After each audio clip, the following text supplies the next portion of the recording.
മഹാഭാരതത്തിലെ അത്യുജ്വലമായിരിക്കുന്ന കഥാപാത്രമാണ് ഭീഷ്മർ.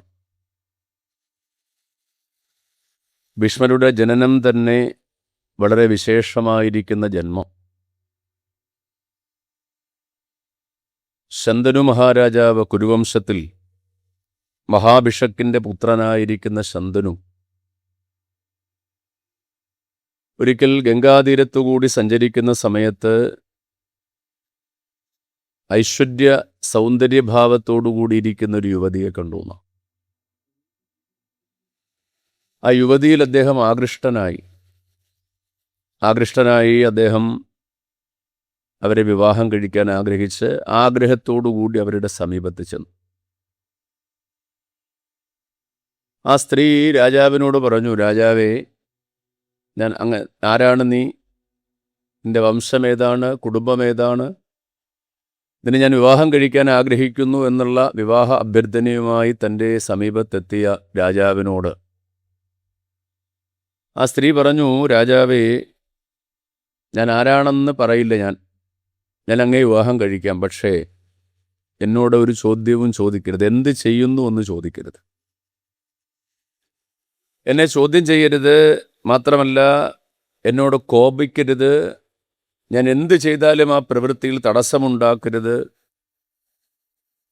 ഞാൻ ആരാണ്, എന്താണ്, എവിടുന്ന് വരുന്നു, ഏതാണ് കുടുംബമെന്നൊന്നും ചോദ്യം ചെയ്യാൻ പാടില്ല. ആ സ്ത്രീയുടെ സൗന്ദര്യത്തിൽ മയങ്ങിയ അവൾ തൻ്റെ പത്നിയായി തീരണമെന്ന ആശയോടുകൂടിയിരിക്കുന്ന ശന്തനു മഹാരാജാവ് അതിന് സമ്മതിച്ചു. കാലങ്ങളോളം അദ്ദേഹം അവരുമായിട്ട് ദാമ്പത്യലീലകൾ നിർവഹിച്ചു.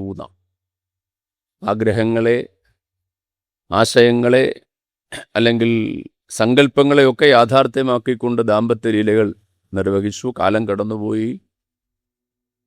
അവർ ഗർഭിണിയായി, ഗർഭം പൂർണ്ണമായി ശിശുവിനെ പ്രസവിച്ചു. ഈ ശിശുവിനെ പ്രസവിച്ച തൻ്റെ കുഞ്ഞിനെ എടുത്തുകൊണ്ട് അവർ കൊട്ടാരത്തിന് പുറത്തേക്ക് പോയി ഗംഗാനദിയിലേക്ക് എറിഞ്ഞു. രാജാവ് അവളോടുള്ള പ്രിയം മൂലം അതിനെ ചോദ്യം ചെയ്തില്ല. രണ്ടാമതൊരു കുട്ടിയുണ്ടായി. ആ കുട്ടിയെ ഇതേപോലെ ഗംഗയിലെറിഞ്ഞു. മൂന്നാമത്തെയും നാലാമത്തെയും അഞ്ചാമത്തെയും ആറാമത്തെയും കുട്ടിയെ എന്ത് ചെയ്തു? ഗംഗയിലേക്ക് എറിഞ്ഞു. ഏഴാമത്തെ കുട്ടിയെയും ഗംഗയിലെറിഞ്ഞു. എട്ടാമതായി ആ സ്ത്രീ ഗർഭം ധരിച്ചു. ഗർഭം പരിപൂർണമായി പ്രസവിച്ച് ഇതേ സന്ദർഭം നമുക്കവിടെ കാണാം. ആ കുട്ടിയെ എടുത്തുകൊണ്ട് ഗംഗയിലേക്ക് ഒഴുക്കിക്കളയാൻ വേണ്ടി അല്ലെങ്കിൽ ഗംഗയിലെറിഞ്ഞ് വധിക്കുവാൻ വേണ്ടി എന്താകട്ടെ പോകുന്ന അവരോട് രാജാവ് പറഞ്ഞു, നീ ക്രൂരയാണ്. സ്വന്തം മക്കളെയാണ് നീ എന്ത് ചെയ്തത്? ഗംഗയിലേക്ക് എറിഞ്ഞു കളഞ്ഞത്. അതുകൊണ്ട് ഈ കുട്ടിയെ ഞാൻ ഒരിക്കലും കൊല്ലാൻ അനുവദിക്കില്ല. കാരണം എൻ്റെ 7 മക്കളെയാണ് നീ ഗംഗയിൽ എറിഞ്ഞു കളഞ്ഞത് എന്ന്. ഗംഗാദേവിക്ക് രാജാവിനോട് വിപ്രിയമൊന്നും തോന്നിയ ആ സ്ത്രീ ചിരിച്ചിട്ട് പറഞ്ഞു, രാജാവേ, അങ്ങ് പണ്ട് എന്നെ വിവാഹം കഴിക്കുന്ന സമയത്ത് ചോദ്യത്തിൻ്റെ ഉത്തരം ഞാൻ അങ്ങയോട് പറയാം. എൻ്റെ പേര് ഗംഗ എന്നാണ്.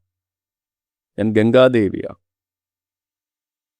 ഞാൻ അങ്ങയുടെ പത്നിയായിട്ട് വരാനുള്ള കാരണം, ഞാൻ അങ്ങയുടെ മക്കളെ വെള്ളത്തിലെറിഞ്ഞു കൊന്നു എന്നുള്ള ആക്ഷേപം അങ്ങ് ഉന്നയിക്കുന്നുണ്ട്. പക്ഷേ അത് യഥാർത്ഥത്തിൽ ഒരു ശാപമോക്ഷം കൊടുത്തതാണ്.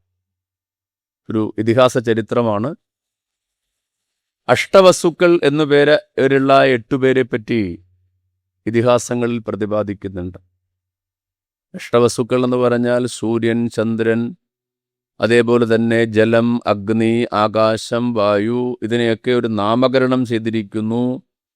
അങ്ങനെയുള്ളതാണ് അഷ്ടവസുക്കൾ എന്ന് പറയാം. ധരൻ, അനിലൻ, അനലൻ, ദോവ് എന്നൊക്കെ പറയുന്ന 8 പേർ. ഈ അഷ്ടവസുക്കൾ പത്നിമാരോടുകൂടി സഞ്ചരിക്കുന്ന സമയത്ത് ഒരിക്കൽ വസിഷ്ഠ മഹർഷിയുടെ ആശ്രമത്തിന് സമീപം സഞ്ചരിച്ചപ്പോൾ വസിഷ്ഠ മഹർഷിയുടെ സുരഭി പശുവിനെ കണ്ടു. ആ പശുവിൽ ആകൃഷ്ടയായ അഷ്ടവസുക്കളിൽ ഒരാളായ ദ്യോവിൻ്റെ പ്രഭാസ് എന്ന ആളുടെ പത്നി ആ പശുവിനെ വേണമെന്ന് ആഗ്രഹം പ്രകടിപ്പിച്ചു. മുനിയോട് ചോദിച്ചാൽ അത് കിട്ടില്ല എന്നറിയാവുന്ന ആ ദ്യോവ് ആ പശുവിനെ മോഷ്ടിച്ചു കൊണ്ടുപോയി. ഇതറിഞ്ഞ വസിഷ്ഠ മഹർഷി അഷ്ടവസുക്കളെ ശപിക്കുകയാണ്, നിങ്ങൾ ഭൂമിയിൽ പോയി ജനിക്കട്ടെ എന്ന് ശപിച്ചു. ഈ ശാപമറിഞ്ഞ അഷ്ടവസുക്കൾ എല്ലാവരും കൂടി ചേർന്ന് വസിഷ്ഠ മഹർഷിയുടെ സമീപത്ത് എന്ന് പറഞ്ഞു, ഭഗവാനെ, ഞങ്ങൾ ഇതിൽ യാതൊരു പങ്കാളിത്തവും ഇല്ല, ഞങ്ങളിതിന് കാരണക്കാരല്ല. അങ്ങനെ വസിഷ്ഠ മഹർഷി ശാപമോക്ഷം കൊടുക്കുകയാണ്. നിങ്ങൾ ഭൂമിയിലെ ശന്തനുവിൻ്റെ പുത്രന്മാരായിട്ട് ഗംഗാദേവിയുടെ പുത്രന്മാരായിട്ട് ശന്തനുവിൻ്റെ പുത്രന്മാരായിട്ട് ജനിക്കട്ടെ, നിങ്ങൾക്ക് മുക്തി കിട്ടാനുള്ള സാഹചര്യം ഉണ്ടാകട്ടെ. എന്നാൽ എൻ്റെ പശുവിനെ മോഷ്ടിച്ചു കൊണ്ടുപോയ നിങ്ങളുടെ കൂട്ടത്തിൽപ്പെട്ട ഒരുവനുണ്ടല്ലോ, ദ്യോവ്, അവന് പെട്ടെന്ന് മോക്ഷം കൊടുക്കാൻ തയ്യാറല്ല. അവൻ ഭൂമിയിൽ ശാപം അനുഭവിച്ചെങ്കിൽ മാത്രമേ പറ്റുള്ളൂ എന്നാ. അപ്പൊ ഈ ശാപം കിട്ടിയ അഷ്ടവസുക്കൾ എന്ത് ചെയ്തു? നേരെ ഗംഗാദേവിയെ സമീപിച്ചിട്ട് പറഞ്ഞു, അമ്മ, ഞങ്ങൾക്ക് ഇങ്ങനെ ഒരു ശാപം കിട്ടിയിട്ടുണ്ട്, ഞങ്ങൾക്ക് ശാപമോക്ഷം കിട്ടാനൊരു മാർഗം എന്താ? എളുപ്പമാർഗം, അമ്മയുടെ മക്കളായിട്ട് ഞങ്ങൾ ജനിക്കണം. ഇങ്ങനെയാണ് ഗംഗാദേവി ശന്തനു മഹാരാജാവിൻ്റെ സമീപത്ത് വരുന്നതും വിവാഹം കഴിക്കുന്നതും ഒക്കെ. അതിൽ അഷ്ടവസുക്കളിൽ ദ്യോവ് എന്ന് പറഞ്ഞ വസുവാണ് ഗംഗാദേവിയുടെ പുത്രനായ പിന്നീട് വിഖ്യാതനായിരിക്കുന്ന സാക്ഷാൽ ഭീഷ്മർ. അപ്പൊ ഗംഗാദേവി പറഞ്ഞു, ഇത് അങ്ങയുടെ പുത്രനാണ്, ഞാൻ അഷ്ടവസുക്കളുടെ ശാപമോക്ഷത്തിനു വേണ്ടി വന്നതാണ്. ചരിത്രമൊക്കെ പറഞ്ഞിട്ട് ശന്തനു മഹാരാജാവിനോട് പറഞ്ഞു, ഞാൻ ഈ കുട്ടിയെ കൊണ്ടുപോകുന്നു, വളരെ കാലത്തിന് ഞാൻ സമയമാകുമ്പോൾ ഈ കുട്ടി അങ്ങയെ കൊണ്ട് തരാം എന്ന് പറഞ്ഞ് ഗംഗാദേവി അപ്രത്യക്ഷയായി. നോക്കൂ, ശന്തനു മഹാരാജാവ് ഈ ലൗകിക സുഖങ്ങളെ എല്ലാം അനുഭവിച്ച പത്നിയോടുകൂടി എല്ലാവിധ സുഖങ്ങളും അനുഭവിച്ച രാജാവ് പിന്നീട് ധർമ്മനിഷ്ഠയോടുകൂടി രാജ്യത്തെ ഭരിച്ചു. ധർമ്മനിഷ്ഠയോടുകൂടി രാജ്യത്തെ ഭരിച്ച രാജാവ് ഒരിക്കൽ ഗംഗാതീരത്തുകൂടി സഞ്ചരിക്കുമ്പോൾ ഗംഗാനദിയുടെ ജലത്തിൻ്റെ അളവ് കുറഞ്ഞതായിട്ട് തോന്നി. അങ്ങനെ വരേണ്ടതല്ല. ഗംഗാനദിയുടെ നീരൊഴുക്കിന് തടസ്സം, വളരെ ചെറിയ അളവിലാണ് വെള്ളം ഒഴുകേണ്ടത്. ഇതെന്താണെന്ന് അന്വേഷിച്ചുകൊണ്ട് അദ്ദേഹം ആ നദിയുടെ ഒഴുക്കിനെതിരെ സഞ്ചരിച്ചപ്പോൾ കണ്ടത്, നദി അസ്ത്രം കൊണ്ട് കുറുകെ അണകെട്ടി കളിക്കുന്ന ഒരു ബാലനെ, ഒരു കുമാരനെ കണ്ടു. അസ്ത്രം കൊണ്ട്, അമ്പുകൊണ്ട് അണകെട്ടിയ ഒരു ബാലൻ. അയാൾ എന്ത് ചെയ്യാണ്? അമ്പുകൊണ്ട് ഇങ്ങനെ കെട്ടി കെട്ടി ഉയർത്തുകയാണ്. ഈ കുട്ടി ആരാണ് അദ്ദേഹത്തിന് അറിയില്ല. അത്ഭുതപ്പെട്ടു, ഇത്ര അപാരമായ കഴിവുള്ള ഈ കുട്ടി ആരാണ് എന്ന് അത്ഭുതപ്പെട്ട് നിൽക്കുമ്പോഴാണ് ഗംഗാദേവി പ്രത്യക്ഷപ്പെട്ടു.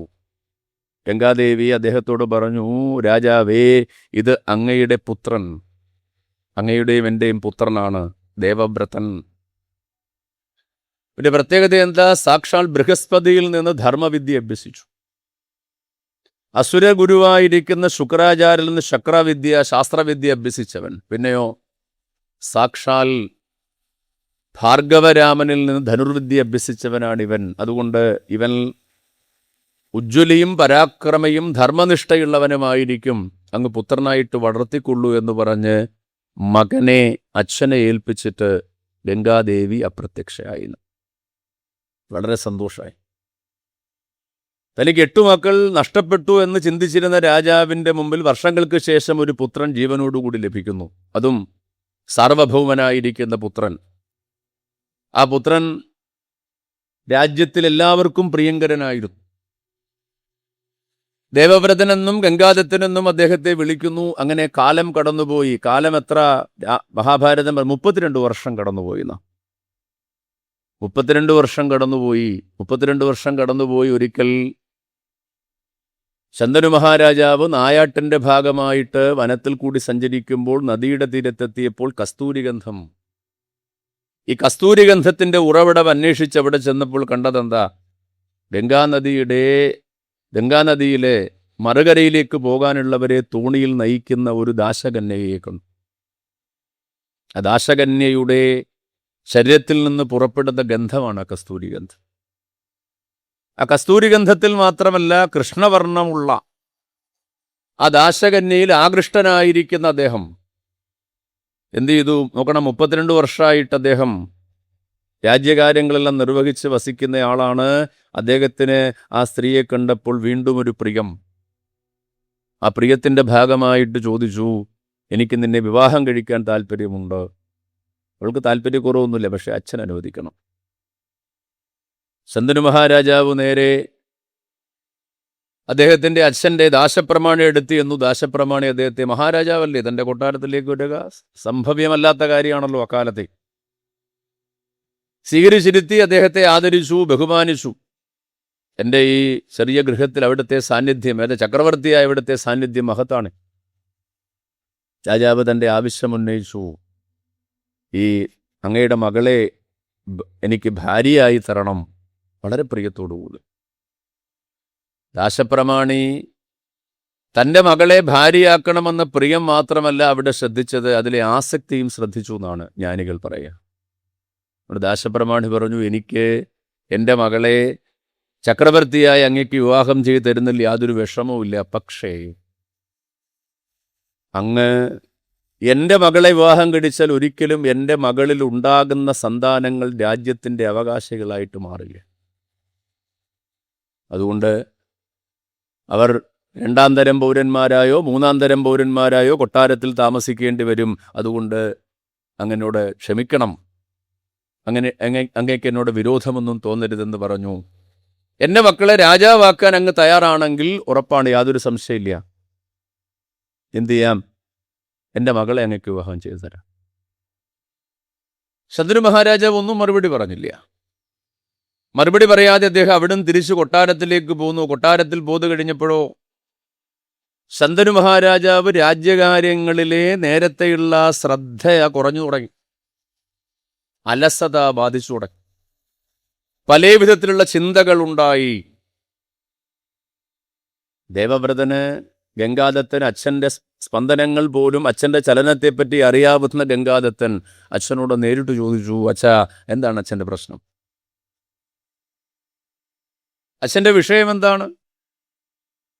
അച്ഛൻ്റെ വിഷയം എന്താണെന്ന് ചോദിച്ചപ്പോൾ അച്ഛൻ പറഞ്ഞു, മകനെ, എൻ്റെ വിഷമം നോക്കണം.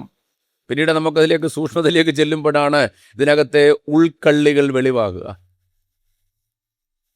ശന്തനു മഹാരാജാവ് മകനോട് പറഞ്ഞു, മകനെ, എൻ്റെ സങ്കടം, നീ മാത്രമേ എനിക്ക് പുത്രനായിട്ടുള്ളൂ.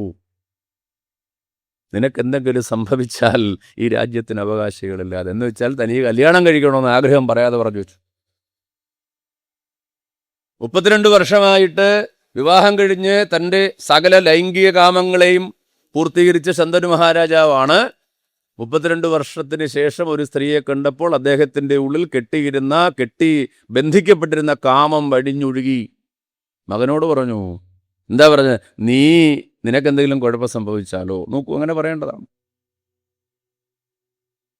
നിനക്കെന്തെങ്കിലും കുഴപ്പം സംഭവിച്ചാൽ ഈ വംശത്തെ നിനക്കെന്തെങ്കിലും യുദ്ധം നടന്നാലോ മരണം നടന്നാലോ ഈ വംശം നടത്താൻ പിന്നെ ആരുണ്ടോന്നൊരു ചോദ്യം. അതാണ് എൻ്റെ സങ്കടം. നീ മാത്രമേ എനിക്കുള്ളൂ, വേറെ ആരും ഈ വംശത്തിലില്ല. ഗംഗാദത്തിന് മനസ്സിലായി. കാരണം എന്താ? ഇതൊന്നുമല്ല കാര്യം, വേറെ എന്തോ കാര്യമുണ്ട്. എന്നെപ്പറ്റി ഇങ്ങനെ ബേജാറാകേണ്ട കാര്യമൊന്നുമില്ല. അദ്ദേഹം എന്ത് ചെയ്തു? ശന്തനു മഹാരാജാവിൻ്റെ വിശ്വസ്തരായ മന്ത്രിയെ കണ്ടു പറഞ്ഞു, എന്താ കാര്യം? അയാൾ പറഞ്ഞില്ല. ചേട്ടൻ ഗംഗാദത്തിന് ഭീഷണിപ്പെടുത്തി ഇതിൻ്റെ തലയാൻ ഛേദിച്ച് കളയും. മര്യാദയ്ക്ക് പറഞ്ഞു, എന്താ അച്ഛൻ്റെ പ്രശ്നം? അവ പറഞ്ഞു, ഇതാണ് വിഷയം. ഇത്രേ ഉള്ളൂ. നോക്കൂ, ഗംഗാദത്തൻ മുതിർന്ന കുറെ മന്ത്രിമാരെയും കൂടെ വിളിച്ചുകൊണ്ട് അച്ഛനോടൊന്നും ആലോചിച്ചില്ല. നേരെ ആ ദാശപ്രമാണ ഗൃഹത്തിൽ ചെന്നു. ദാശപ്രമാണ ഗൃഹത്തിൽ ചെന്നിട്ട് അദ്ദേഹത്തോട് പറഞ്ഞു, അദ്ദേഹം സ്വീകരിച്ചു. യുവരാജകുമാരനാണ്, അഭിഷേകമൊക്കെ ചെയ്തിട്ടില്ല എന്ന് വേണമെങ്കിൽ പറയാം. രാജ്യത്തിൻ്റെ അടുത്ത അവകാശിയാണ്. മാത്രമല്ല ശന്തനുവിനെക്കാട്ടിൽ ധർമ്മനിഷ്ഠനും ആയുധവിദ്യയിൽ അതിനിപുണനുമായിരിക്കുന്ന ഭീഷ്മരല്ല ഗംഗാദത്തൻ. ആ ഗംഗാദത്തൻ കണ്ടപ്പോൾ അദ്ദേഹം ആദരിച്ചു, ബഹുമാനിച്ചു, ഉത്തമമായ സ്ഥാനത്തിരുത്തി. ഗംഗാദത്തൻ അദ്ദേഹത്തോട് ചോദിച്ചു, എൻ്റെ അച്ഛൻ അങ്ങയുടെ മകളെ വിവാഹം കഴിക്കാൻ ആഗ്രഹിക്കുന്നു. അങ്ങേക്കറിയാമല്ലോ, എന്താണ് അതിന് തടസ്സം? അദ്ദേഹത്തോട് ദാശപ്രമാണി പറഞ്ഞു, അങ്ങയ്ക്കൊന്നും തോന്നരുത്. കാരണം എന്താ? ഇന്നത്തെ സമ്പ്രദായം എങ്ങനെയാണ്? പിന്നീട് ഭാരതത്തിൽ നമുക്ക് കാണാം, ദുര്യോധനന് യഥാർത്ഥത്തിൽ രാജ്യത്തിന് ഒരു തുണ്ടു ഭൂമിക്ക് പോലും അവകാശമില്ല. കാരണം പാണ്ഡുവിൻ്റെയാണ് രാജ്യം. അപ്പം ഇദ്ദേഹം രാജാവായിരിക്കുന്ന, അടുത്ത അവകാശിയായിരിക്കുന്നിടത്തോളം കാലം തൻ്റെ മക്കൾ, പ്രത്യേകിച്ചും മറ്റൊരു വർണ്ണവ്യത്യാസം വരെയുണ്ട്. ഇന്നത്തെ പറഞ്ഞ ജാതി വ്യത്യാസം എന്ന് പറയും. അതുകൊണ്ട് അങ്ങയുടെ അച്ഛൻ എൻ്റെ മകളെ വിവാഹം കഴിച്ചാൽ അവൾക്കുണ്ടാകുന്ന സന്താനങ്ങൾ രാജ്യമില്ലാതെ, രാജ്യാവകാശികളില്ലാതാകേണ്ടി വരും. അതോർത്ത് ഒരച്ഛനെന്ന നിലയിൽ നോക്കൂ, അവർ അതിബുദ്ധിമാനാണ്, ദാശപ്രമാണി. കാരണം എന്താ? തൻ്റെ മകളുടെ ജീവിതം സുരക്ഷിതമാക്കുക. അതുകൊണ്ട് അങ്ങയുടെ അച്ഛനോട് ഞാൻ ആവശ്യപ്പെട്ടത് ഇത് മാത്രമേ ഉള്ളൂ. എന്താ ആവശ്യപ്പെട്ടു? എൻ്റെ മകളിലുണ്ടാകുന്ന അങ്ങയുടെ സന്താനങ്ങളെ രാജാവാക്കി മാറ്റണം. ഗംഗാദത്തൻ പറഞ്ഞു, ഇത്രയല്ലേ ഉള്ളൂ. ഇതാ ഞാൻ അങ്ങയ്ക്ക് പ്രതിജ്ഞ ചെയ്തു തരുന്നു, എനിക്ക് രാജ്യം വേണ്ട, രാജ്യത്തിൻ്റെ അവകാശം ഒരിക്കലും ഞാൻ ഉന്നയിക്കുകയുമില്ല. പ്രതിജ്ഞ ചെയ്യാൻ. അപ്പോഴും അതിബുദ്ധിമാനായ ദാശപ്രമാണി പറഞ്ഞു, അതുമാത്രമല്ല, അങ്ങേക്ക് രാജ്യം വേണ്ടെന്ന് അങ്ങ് പറഞ്ഞ് ശരി തന്നെയാണ്. പക്ഷേ അങ്ങൊരു വിവാഹം കഴിച്ച് അതിൽ സന്താനങ്ങൾ ഉണ്ടായാൽ എൻ്റെ മകളുടെ മക്കളെക്കാട്ടിൽ അവകാശം അവർക്കായിരിക്കും. അങ്ങനെ വരുള്ളൂ. അതായത് ഈ സത്യവതിയിൽ ഉണ്ടാകുന്ന സന്താനക്കാട്ടിൽ രാജ്യത്തിൻ്റെ അവകാശം ഉണ്ടാകുന്നത് ആർക്കാണ്? ഈ ഗംഗാദത്തൻ വിവാഹം കഴിച്ചാൽ ആ കുട്ടികൾക്കായിരിക്കും.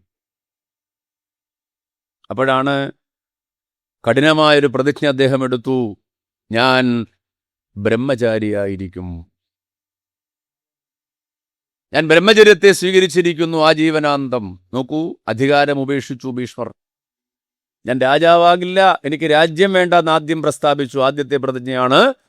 രണ്ടാമത്തെ പ്രതിജ്ഞ, ഞാൻ ബ്രഹ്മചാരിയായിരിക്കുമെന്നുള്ള പ്രതിജ്ഞ ചെയ്തപ്പോഴാണ് നമുക്കറിയാം ദേവന്മാർ പുഷ്പവൃഷ്ടി നടത്തിയതും ഭീഷ്മർ എന്നുള്ള നാമം കിട്ടിയതും. ആ ഭീഷ്മരുടെ പ്രത്യേകത, ആ വംശത്തെ മുഴുവൻ സംരക്ഷിച്ചത് ഭീഷ്മരാണ്. ആ വംശത്തെ മുഴുവൻ സംരക്ഷിച്ചത് ഭീഷ്മര. ശന്തനു മഹാരാജാവ്, അദ്ദേഹത്തിൻ്റെ പുത്രന്മാരായിരിക്കുന്ന, സത്യവതിയിലുണ്ടായ പുത്രന്മാരായിരിക്കുന്ന വിചിത്രവീര്യനും ചിത്രാംഗതനും, രണ്ടാമത്തെ തലമുറ. ആ വിചിത്രവീര്യൻ, ചിത്രാംഗതൻ മരിച്ചു, വിചിത്രവീര്യൻ വിവാഹം കഴിച്ചു. നോക്കൂ, വിചിത്രവീര്യൻ രാജ്യം ഭരിക്കുന്നത്, രാജ്യത്തിൻ്റെ രാജാവാക്കി അഭിഷേകം ചെയ്ത വിചിത്രവീര്യനെയാണ്. പക്ഷേ ഭരണം നിർവഹിച്ചത് ഭീഷ്മരാണ്. വിചിത്രവീര്യൻ്റെ വിവാഹത്തിന് ക്ഷണിച്ചില്ല എന്നുള്ള ഒറ്റ കാരണം കൊണ്ടാണ്, ഹസ്തിനാപുരിയിലേക്ക് ആരെയും ക്ഷണിച്ചില്ല എന്ന ഒറ്റ കാരണം കൊണ്ടാണ് ഭീഷ്മപിതാമഹൻ കാശിരാജാവിൻ്റെ സന്നിധിയിൽ അദ്ദേഹത്തിൻ്റെ മക്കളായ അംബയുടെയും അംബികയുടെയും അംബാലികയുടെയും, അംബയെപ്പറ്റി ടീച്ചർ ഇവിടെ സൂചിപ്പിച്ചു, അംബയുടെയും അംബികയുടെയും അംബാലികയുടെയും സ്വയംവര സ്ഥലത്തേക്ക് ആര് പോവുകയാണ്? ഭീഷ്മര് പോവുകയാണ്. രാജസദസ്സിൽ ഒറ്റയ്ക്ക് വന്നിരിക്കുന്ന നിത്യബ്രഹ്മചാരിയായിരിക്കുന്ന ഭീഷ്മരെ കണ്ടപ്പോൾ മറ്റ് രാജാക്കന്മാരെല്ലാം ചെയ്യുന്നതെന്നറിയാമോ? കളിയാക്കി, ഇയാൾക്കെന്താ ഈ വൃദ്ധൻ ഇവിടെ കാര്യം? ഈ തരുണീമണികളെ കല്യാണം കഴിക്കാൻ വന്നിരിക്കുകയാണോ? ഭീഷ്മർ അക്ഷോഭ്യനായിരുന്നു. രാജകുമാരിമാരെ ആഘോഷത്തോടുകൂടി സ്വയംവര സമ്പ്രദായം അവിടെ നടന്നത്. രാജാക്കന്മാരെല്ലാം സിംഹാസനങ്ങളിൽ ഇരുത്തിയിട്ട് എന്ത് ചെയ്യാണ്? ഒരു ധാത്രി രാജകുമാരിമാരോടുകൂടി വന്ന് ഓരോരുത്തരുടെ ഗുണഗണങ്ങൾ പറയും. അപ്പോൾ ആ ധാത്രിക്ക്, രാജകുമാരിക്ക് ഇഷ്ടപ്പെടുന്ന വരൻ്റെ കഴുത്തിൽ എന്ത് ചെയ്യും? മാല എണീക്കും. ഇത് ഈ സമ്പ്രദായം അവിടെ നടന്നത്. ധാത്രി ഈ രാജകുമാരിമാരെ 3 പേരെയും ഇങ്ങനെ കൊണ്ടുവരുന്നത് കണ്ടപ്പോൾ ഭീഷ്മർ ചാടി എഴുന്നേറ്റു, രഥത്തിൽ കയറി രഥം മുന്നോട്ട് കൊണ്ടുവന്ന് ഈ 3 പേരെയും അതിലേക്ക് പിടിച്ചു കയറ്റിയിട്ട് പറഞ്ഞു, തടുക്കാനാകുന്നവർ തടുത്തുകൊള്ളണം. ഇവിടെ ഇരിക്കുന്ന ഒരേ ഒരാളെ എതിർക്കാനുള്ളൂ, ഇദ്ദേഹം മാത്രമേ ഉള്ളൂ. ബാക്കിയെല്ലാം ഇദ്ദേഹത്തിനെതിരാണ്. ഒരാൾ പോലും ഭീഷ്മർക്ക് അനുകൂലമായിട്ടില്ല. ഭീഷ്മരോട് ആ വിവാഹത്തിന് വന്ന 100 കണക്കിന് രാജാക്കന്മാർ ഒരുമിച്ച് യുദ്ധം ചെയ്തിട്ടും അവരെല്ലാം പരാജയപ്പെട്ടതേ ഉള്ളൂ. ആ ഭീഷ്മർ ഈ വധുക്കളെയും കൊണ്ട് കൊട്ടാരത്തിൽ ഹസ്തിനപുരിയിൽ ചെന്നപ്പോഴാണ് അംബ പറഞ്ഞു, അങ്ങയുടെ അനുജന്റെ ഭാര്യയായിരിക്കാൻ എനിക്ക് താല്പര്യമില്ല. കാരണം എന്താ? ഞാൻ ഒരാളെ മനസ്സാ വരിച്ചു കഴിഞ്ഞു. ആട്ടെ, ഭീഷ്മർ പറഞ്ഞു, ശരിയാട്ടെ, മനസ്സാ വരിച്ചു കഴിഞ്ഞെങ്കിൽ നിനക്ക് പോകാം. അയാളെ വിവാഹം കഴിക്കാം.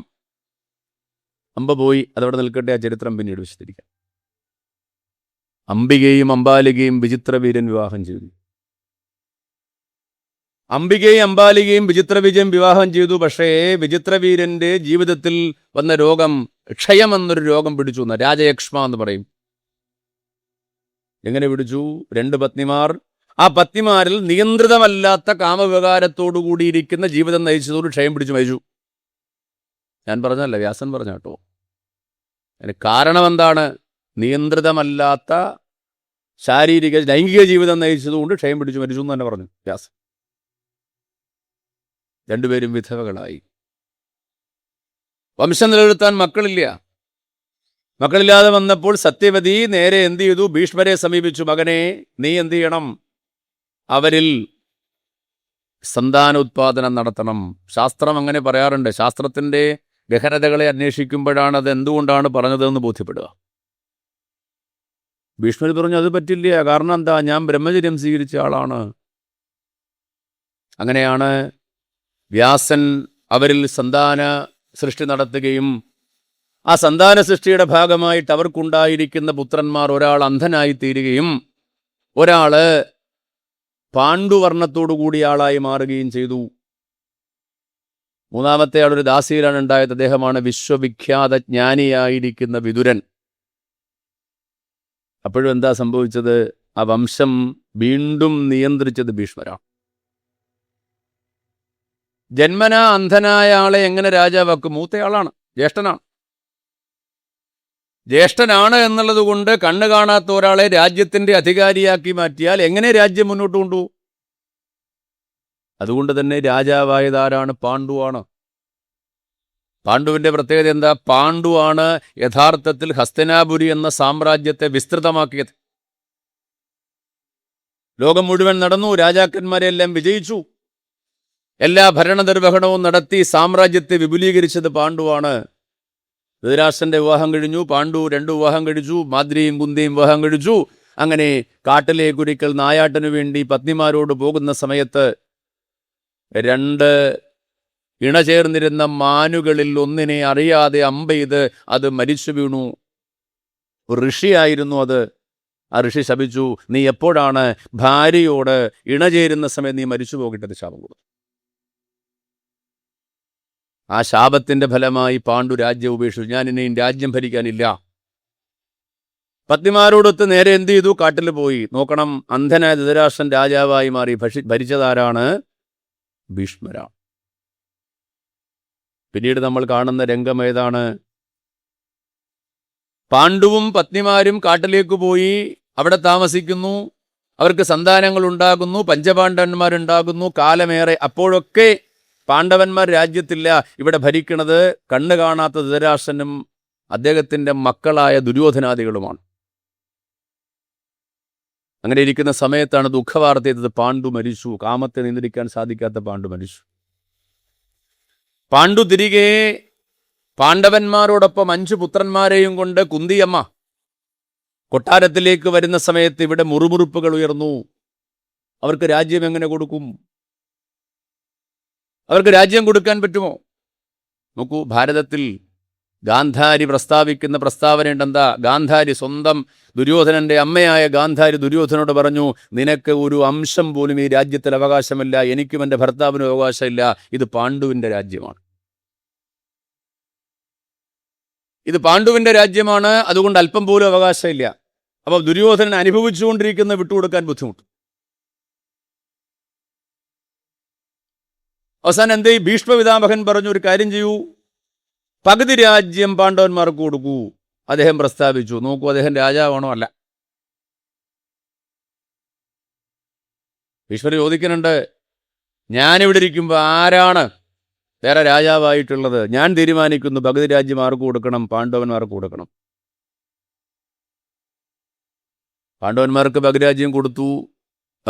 അവർ വന്നിട്ട് രാജസൂയാവൊക്കെ നടത്തി യുവരാജാവായിട്ട് യുധിഷ്ഠിരനെ അഭിഷേകം ചെയ്തു. ഐശ്വര്യമുണ്ടായിക്കഴിഞ്ഞപ്പോൾ ഐശ്വര്യത്തിൽ അസൂയപ്പെട്ട കൗരവന്മാർ അവരെ എങ്ങനെയെങ്കിലും നശിപ്പിക്കണമെന്ന ചിന്തയുണ്ടായി. രാജസൂയയാഗത്തിന് മുമ്പ് തന്നെ ചെയ്തു. എന്താ ചെയ്തത്? അരക്കില്ലത്തിൽ വെച്ച് ചുട്ടുകരിക്കാൻ ശ്രമിച്ചു. പിന്നീട് നമുക്ക് കാണാം, രാജസൂയയാഗം കഴിഞ്ഞു, പാണ്ഡവന്മാർക്ക് ഐശ്വര്യവർദ്ധനവും രാജ്യത്തിന് പ്രബലമായ ശേഷിയും ബന്ധുബലവും ഒക്കെ ഉണ്ടായിക്കഴിഞ്ഞപ്പോൾ ആ ഐശ്വര്യത്തിൽ അസൂയാലുക്കളായ കൗരവന്മാർ പാണ്ഡവന്മാരെ ചൂതുകളിച്ച് പരാജയപ്പെടുത്തി കാട്ടിലേക്ക് അയക്കുന്നു. ആദ്യത്തെ തവണ ചൂതുകളിച്ചു, പാഞ്ചാലി വസ്ത്രാക്ഷേപം, അതിനെപ്പറ്റി അധ്യക്ഷ സൂചിപ്പിച്ചു. രണ്ടാമത്തെ തവണ ചൂത് കളിച്ചപ്പോൾ 12 വർഷം വനവാസവും 1 വർഷം അജ്ഞാതവാസവും. ഇതെല്ലാം കഴിഞ്ഞ് പാണ്ഡവന്മാർ തിരികെ വരുന്നു. അനുഭവിക്കുന്ന രാജ്യം വിട്ടുകൊടുക്കാൻ പറ്റില്ലെന്നൊരു പ്രസ്താവന നടത്തുന്നു. അവസാനം സന്ധി സംഭാഷണങ്ങളായി, ദൂതുകളെല്ലാം പരാജയപ്പെട്ട് കഴിഞ്ഞപ്പോൾ എന്തായി നമുക്കെല്ലാം അറിയാം. യുദ്ധം തന്നെ നിർണയിക്കപ്പെട്ടു. യുദ്ധം ആരംഭിച്ചു. യുദ്ധത്തിൽ കൗരവന്മാരും പാണ്ഡവന്മാരും പരസ്പരം പോർ ചെയ്ത യുദ്ധത്തിലെല്ലാം കൊല്ലപ്പെട്ടു. അവസാനം യുദ്ധത്തിന്റെ 10ാമത്തെ ദിവസം വംശത്തെ മുഴുവൻ നോക്കൂ, ദുര്യോധനൻ ഭരിക്കുന്ന കാലം വരെ വംശത്തെ നിലനിർത്തിയിരിക്കുന്ന ഭീഷ്മർ ശരശയിൽപ്പെട്ട് ശിഖണ്ഡിയെ മുൻനിർത്തി അർജുനൻ എയ്ത അസ്ത്രങ്ങളേറ്റ് എന്ത് ചെയ്തു? ശരശയിൽ വീണു. പിന്നീട് ഭീഷ്മരുടെ മൃത്യു. ഇവിടെ ഭീഷ്മരുടെ പല ഘട്ടങ്ങളെപ്പറ്റി ആദ്യം സൂചിപ്പിച്ചു എന്ന് മാത്രമേ ഉള്ളൂ. പക്ഷേ ആ ഭീഷ്മരെ സൂക്ഷ്മമായിട്ട് നമ്മൾ വിശകലനം ചെയ്യുമ്പോൾ നമുക്ക് കാണാം, ഭീഷ്മർ ധർമ്മനിഷ്ഠനാണ്, ധർമ്മം അറിയാവുന്നയാളായിരുന്നു. ധർമ്മം അറിയാവുന്ന ഭീഷ്മർ, ഏതൊരു വ്യക്തിക്കും ധർമ്മത്തെപ്പറ്റി ബോധമുണ്ടെങ്കിൽ എന്താ ചെയ്യേണ്ടതെന്നറിയാമോ? ധർമ്മത്തെപ്പറ്റി ബോധമുള്ളവൻ അധർമ്മം നടക്കുമ്പോൾ പ്രതികരിക്കണം, അല്ലെങ്കിൽ ആ സദസ്സിൽ നിന്ന് പുറത്തു പോകണമെന്നൊരു ശാസ്ത്രമുണ്ട്. അപ്പം നമ്മളെല്ലാം കൂടിയിരിക്കുന്നു. നമ്മൾ ഇവിടെ അധർമ്മം നടക്കുന്ന സന്ദർഭമാണെങ്കിൽ അധർമ്മത്തെയും ധർമ്മത്തെയും വേർതിരിച്ചറിയാവുന്നവൻ എന്ത് വേണം? ധർമ്മം അറിയാവുന്നവൻ ഒന്നുകിൽ പ്രതികരിക്കണം, അല്ലെങ്കിൽ ഈ സദസ്സ് വിട്ടുപോകണം. ധർമ്മനിഷ്ഠനാണ് ഭീഷ്മർ. ആയുധവിദ്യയിൽ അഗ്രഗണ്യനാണ്, വംശത്തെ മുഴുവൻ പരിപാലിച്ചവരാണ്, ഒക്കെ ഭീഷ്മരാണ്. പക്ഷേ ഈ ഭീഷ്മരുടെ ജീവിതത്തിന്റെ അവസാന കാലഘട്ടത്തിൽ എന്തുകൊണ്ടാണ് ശരശയിൽ കിടക്കേണ്ടി വന്നത്? 1ഉം 2ഉം ദിവസം 59 ദിവസം. യുദ്ധത്തിന്റെ 10ാമത്തെ ദിവസം ഭീഷ്മർ വീഴുകയാണ്. ആ ദിവസം മുതൽ എണ്ണിത്തുടങ്ങിയാൽ 59ാമത്തെ ദിവസമാണ് ഭീഷ്മർക്ക് മുക്തി കിട്ടുന്നത്. 59 ദിവസം ശരശയിൽ കിടന്നു. സുഖമായിട്ടല്ലോ ശരശയിൽ കിടക്കുക. ഈ വംശത്തെ മുഴുവൻ പരിപാലിച്ച ഭീഷ്മർ, ഈ വംശത്തെ ഏകോപിപ്പിച്ചുകൊണ്ട് നടന്ന ഭീഷ്മർ, മഹാനുഭാവനായിരിക്കുന്ന ഭീഷ്മർ, അങ്ങനെ തന്നെയാണ്, ഗുണങ്ങളെല്ലാം ഉള്ള ആളാണ്.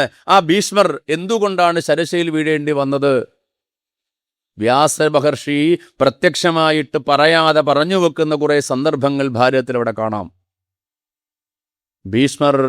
ഭീഷ്മരുടെ ധർമ്മവിലോപം എന്ന് പറയും. ഭീഷ്മരുടെ ധർമ്മവിലോപത്തെപ്പറ്റി വളരെ വ്യക്തമായിട്ട് ഇവിടെ എന്ത് ചെയ്യുന്നുണ്ട്? ഭാരതത്തിൽ പ്രതിപാദിക്കുന്നുണ്ട്. എന്താ? ഒന്ന്, അച്ഛൻ്റെ ആഗ്രഹപൂർത്തീകരണത്തിന് വേണ്ടി അദ്ദേഹം എന്ത് ചെയ്തു? രാജ്യാധികാരം ഉപേക്ഷിച്ച് ബ്രഹ്മചര്യം സ്വീകരിച്ചു. ഒരിക്കലും ചെയ്യേണ്ടതല്ല. കാരണം എന്താ? ഒരു ക്ഷത്രിയൻ എന്ന നിലയിൽ പുത്രധർമ്മമല്ല അവിടെ പാലിക്കേണ്ടത്, ക്ഷത്രിയധർമ്മം പാലിക്കണം. അച്ഛൻ ഈ വികാരങ്ങളെല്ലാം അനുഭവിച്ചയാളാണ്, ആവോളം അനുഭവിച്ചയാളാണ്. ആരുടെ കൂടെ? ഗംഗയുടെ കൂടെ അനുഭവിച്ച ആളാണ്. അച്ഛൻ വാനപ്രസ്ഥത്തിൽ പ്രവേശിക്കേണ്ട സമയത്ത് എല്ലാ വികാരഭാവങ്ങളും ഉപേക്ഷിച്ചു പോകേണ്ട സമയത്ത് എന്ത് ചെയ്തു? അച്ഛന് ഗൃഹസ്ഥാശ്രമവൃത്തിയെ എതിർത്തില്ല. മാത്രമല്ല, അകാലത്തിൽ വന്ന കാമത്തെ ശമിപ്പിക്കുന്നതിന് പകരം അതിനെ ആളിക്കത്തിക്കാൻ ശ്രമിച്ച ആളായിരുന്നു ഭീഷ്മരെന്ന. ജ്ഞാനികൾ പറയാറുള്ളത്, ഈ കുരുവംശത്തിന് ഇങ്ങനെ വരൂ. എന്താ വരാൻ കാരണം? ഇതിൻ്റെ വംശപരമ്പര ഒന്ന് എടുത്തു നോക്കണം. എന്താ വംശപരമ്പര? യയാതി എന്നൊരു രാജാവിനെ പറ്റി പറയുന്നു. ആ യയാതി മഹാരാജാവ് തൻ്റെ മക്കളിൽ ഒരാളെ ഒഴിച്ച് ബാക്കിയെല്ലാവരെ ശപിച്ചൊരു സന്ദർഭമുണ്ട്. എന്തിനാ ശപിച്ചെന്നറിയാമോ? തനിക്ക് വാർദ്ധക്യം, ജരാനര ബാധിക്കട്ടെ എന്നൊരു ശാപം കിട്ടിയപ്പോൾ അദ്ദേഹം തൻ്റെ പത്നിയോടുകൂടി കാമഭോഗങ്ങൾ അനുഭവിച്ച് ജീവിക്കാൻ വേണ്ടി ഒരു ആഗ്രഹം പ്രകടിപ്പിച്ചു. അപ്പോൾ വരം കിട്ടി. എന്താ വരം? മക്കളാരെങ്കിലും യൗവനം കൊടുത്താൽ അങ്ങേക്ക് ആ യൗവനം സ്വീകരിച്ചുകൊണ്ട് സുഖഭോഗങ്ങൾ അനുഭവിക്കാം. മക്കളെല്ലാം വിളിച്ചിരുത്തി ചോദിച്ചു, എനിക്ക് യൗവനം തരാമോ? മൂത്തവൻ പറഞ്ഞു പറ്റില്ല. രണ്ടാമത്തവൻ പറഞ്ഞു പറ്റില്ല. മൂന്നാമത്തവനും നാലാമത്തവനും പറഞ്ഞു പറ്റില്ല.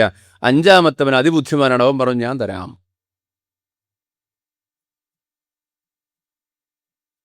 തൻ്റെ മകൻ്റെ യൗവനം വാങ്ങി കാമഭോഗം അനുഭവിച്ചയാളായിരുന്നു അരിയാതെ. എന്നിട്ട് എന്താ അവസാനം സംഭവിച്ചത്? എത്ര അനുഭവിച്ചിട്ടും സംതൃപ്തി തോന്നാത്ത അദ്ദേഹം എല്ലാം ഉപേക്ഷിച്ച് മകന് തിരികെ കൊടുത്ത് യാത്രയായി. അയാൾ ശപിച്ച ആൾക്കാരാണ് ആരാ? യദു, തുർവസു തുടങ്ങിയവർ. രാജ്യത്തിൻ്റെ അധികാരമില്ലാതെയായി പോകട്ടെ എന്ന് ശപിച്ചവരാണ് യദു മുതലായവർ. ആ യദുവംശത്തിലാണ് കൃഷ്ണൻ അവതരിച്ചത്. കാരണം എന്താ? വംശത്തെ ശുദ്ധമാക്കാൻ വേണ്ടി. അയാൾ ചെയ്തത് ശരിയെന്ന് പറയാൻ വേണ്ടിയിട്ട്. അപ്പൊ യയാതി എന്താണോ അനുവർത്തിച്ചത്, ആ യയാതിയുടെ വംശപരമ്പരയിൽപ്പെട്ട ശന്തനു അതേ ആവർത്തനം നടത്തിയപ്പോൾ എതിർക്കേണ്ട ഭീഷ്മർ അത് എതിർത്തില്ല. പിന്നെയോ എന്താ ചെയ്തു? രാജ്യം ഉപേക്ഷിച്ചയാളല്ലേ അദ്ദേഹം. എനിക്ക് രാജ്യം വേണ്ട, ഭരണാധികാരം വേണ്ട, അധികാരം വേണ്ട എന്ന് പറഞ്ഞ അദ്ദേഹമല്ലേ നിയന്ത്രിച്ചതല്ല. എൻ്റെ അധികാരമുണ്ട് നിയന്ത്രിക്കാൻ? എനിക്ക് രാജ്യം വേണ്ട എന്ന്, അധികാരം വേണ്ട എന്ന് പ്രതിജ്ഞയെടുത്ത് മാറി നിൽക്കുന്നയാള് എന്താ? പിൻസീറ്റ് ഡ്രൈവിംഗ് നടത്തി. എന്നാ പിൻസീറ്റിലാണോ ഇരുന്നത്? അതുമല്ല, രാജ്യസഭയിലിരുന്ന്, സിംഹാസനത്തിലിരുന്ന്. ഭീഷ്മരെ പറ്റി പണ്ഡിതന്മാർ പറയും, ലൈംഗിക സുഖം ഒഴിച്ചു ബാക്കി എല്ലാ സുഖങ്ങളും ഉപേക്ഷിച്ച ആൾ അനുഭവിച്ചുകൊണ്ടിരുന്നു. ഇത് രണ്ടും ഉപേക്ഷിച്ച ആളാ. ബ്രഹ്മചര്യം സ്വീകരിച്ചയാളാണ്. ആ സുഖമൊഴിച്ച് ബാക്കി എല്ലാ രാജ്യത്തെ ഉപേക്ഷിച്ച് അദ്ദേഹം ആ സുഖത്തെ മുഴുവൻ അനുഭവിച്ചുകൊണ്ടിരുന്ന ആളാണ് ആര്? ഭീഷ്മർ. ആ ഭീഷ്മർ ചെയ്ത കർമ്മത്തെപ്പറ്റി, അപ്പോൾ ഭരണം എന്നുള്ളത് എന്താണ്? സുഖാനുഭവമായി മാറി ഭീഷ്മർക്കെന്ന. ഈ ഭരണം ഒരു സുഖാനുഭവമായതുകൊണ്ടാണ് എന്താ അധികാരം കിട്ടുന്നവർ തമ്മിൽ തല്ലണത്. നമ്മൾ ഇന്ന് നോക്കൂ, കാണുന്നില്ലേ? നമ്മൾ വിചാരിക്കുന്നു ഭരണം സുഖാനുഭവം ആണെന്ന്. ഭരണാധികാരികൾ എന്താ ധർമ്മം പറയണത്? ഭരണം ഒരു സുഖാനുഭവമല്ല, ഒരു ഉത്തരവാദിത്തമാണ്. ആ ഭരണത്തെപ്പറ്റി ഇവിടെ പറയണത് എന്താ വെച്ചാൽ, ഭരണാധികാരികൾക്ക് സാധാരണ പ്രജകളെ പോലെ ജീവിക്കാനേ പറ്റത്തില്ല എന്നാണ് ശാസ്ത്രം പറയുക. കാരണം എന്താ? അതിൽ ചില നിയന്ത്രണങ്ങളുണ്ട്, അതിന് ചില പരിമിതികളുണ്ട്. എന്ന് മാത്രമല്ല, ഭരണാധികാരികളുടെ ഭൗതിക ജീവിതത്തിന് പരിധിയുമുണ്ട്. ആ പരിധി എങ്ങനെയുണ്ടാകും? ആ ഭരണം ഒരു ത്യാഗമായി മാറുമ്പോഴാണ്. രാജ്യത്തെ ഭരിക്കുന്നത് ത്യാഗമാണ്. കാരണം എന്താ? തൻ്റെ എല്ലാവിധ സുഖാനുഭവങ്ങളെയും ഉപേക്ഷിച്ച് തൻ്റെ ഭാവങ്ങളെയൊക്കെ നിയന്ത്രിച്ചാണ് ഏതൊരു ഭരണാധികാരിയും ഭരിക്കേണ്ടത്. അതിനു പകരം സമാജത്തിൽ നമുക്ക് കാണാൻ എന്താ? ഭരണാധികൾ അധികാരത്തിനു വേണ്ടി തമ്മിൽ തല്ലുമ്പോൾ അർത്ഥം എന്താ? ഭരണാധികാരം സുഖാനുഭവമാണെന്ന് വരുന്നു. നമ്മൾ കണ്ടുകൊണ്ടിരിക്കുകയല്ലേ? ഭരണാധികാരം സുഖാനുഭവം. അപ്പോൾ ഇദ്ദേഹത്തെ സംബന്ധിച്ച് നോക്കൂ, അദ്ദേഹം രാജ്യം ഉപേക്ഷിച്ചയാളാണ്. ആ രാജ്യം ഉപേക്ഷിച്ചയാള് ഭീഷ്മരുടെ പ്രവൃത്തി ഏത് രാജ്യത്തെ ഉപേക്ഷിച്ചു? ആ കൊട്ടാരത്തിൽ താമസിച്ചു. ആ കൊട്ടാരത്തിൽ താമസിച്ചുകൊണ്ട് എല്ലാ സുഖങ്ങളും അനുഭവിച്ചു എന്ന് മാത്രമല്ല, ദുര്യോധനന്റെ കാലം വരെ രാജ്യഭരണം നിർവഹിച്ചത് ഭീഷ്മരാണ്. ഉപേക്ഷിച്ച ആൾ ചെയ്യേണ്ട കാര്യമല്ല. വേണമെങ്കിൽ പറയാം, നമുക്ക് ന്യായം പറയാം. എന്താ? അയ്യോ വേറെ ആരുമില്ല എന്നാണ് ഇദ്ദേഹത്തിൻ്റെ ചിന്തയായിരുന്നെങ്കിൽ സത്യവതി സ്ത്രീകളിൽ സന്താന ഉൽപാദനം നടത്താൻ വേണ്ടി പറഞ്ഞപ്പോൾ അദ്ദേഹം ചെയ്യേണ്ടതായിരുന്നു. അതും ചെയ്തില്ല. വളരെ സൂക്ഷ്മമായ വിചാരമാണ് കേട്ടോ. നമ്മൾ ബാഹ്യമായുള്ള വിചാരഭാവമല്ല ഇവിടെ പറയുന്നത്. എന്തായാലും ഇദ്ദേഹത്തിൻ്റെ ഭാവത്തെപ്പറ്റി പറയണമെന്ന് വെച്ചാൽ, ഈ ഇദ്ദേഹത്തിൻ്റെ ത്യാഗം മഹത്തല്ല എന്നാണ് ജ്ഞാനികൾ പറയുക. കാരണം എന്താ? ചെയ്ത പ്രവൃത്തിയുടെ ഫലം പ്രാവർത്തികമാക്കിയിട്ടില്ല. ഞാൻ രാജ്യമെല്ലാം ഉപേക്ഷിക്കുമെന്ന് പറഞ്ഞു, എന്നിട്ട് കൊട്ടാരത്തിൽ പോയി സുഖിച്ച് ജീവിച്ചു. ചെയ്ത ത്യാഗത്തിൻ്റെ ഫലം പ്രാവർത്തികമല്ല. മാത്രമല്ല, ഈ ധർമ്മത്തെപ്പറ്റി മഹാഭാരതത്തിൽ സാക്ഷാൽ ഹനുമാൻ സ്വാമി ഭീമനോട് പറയുന്ന ഒരു സന്ദർഭമുണ്ട്. ഹനുമാൻ സ്വാമി ഭീമനോട് പറയുന്നുണ്ട്. എന്താ പറയണത്? ധർമ്മത്തെ അധർമ്മമായും അധർമ്മത്തെ ധർമ്മമായും തെറ്റിദ്ധരിക്കുന്ന സന്ദർഭമുണ്ടാകും. അതുകൊണ്ട് ധർമാധർമ്മങ്ങളുടെ സ്വരൂപം തിരിച്ചറിയണം. ഇത് ധർമ്മം അറിയാവുന്ന ഭീഷ്മർക്ക് സാധിച്ചില്ല എന്നതിൻ്റെ ആദ്യത്തെ ഉദാഹരണമാണ് അച്ഛനു വേണ്ടി പിണനേഷിച്ചു പോയത്.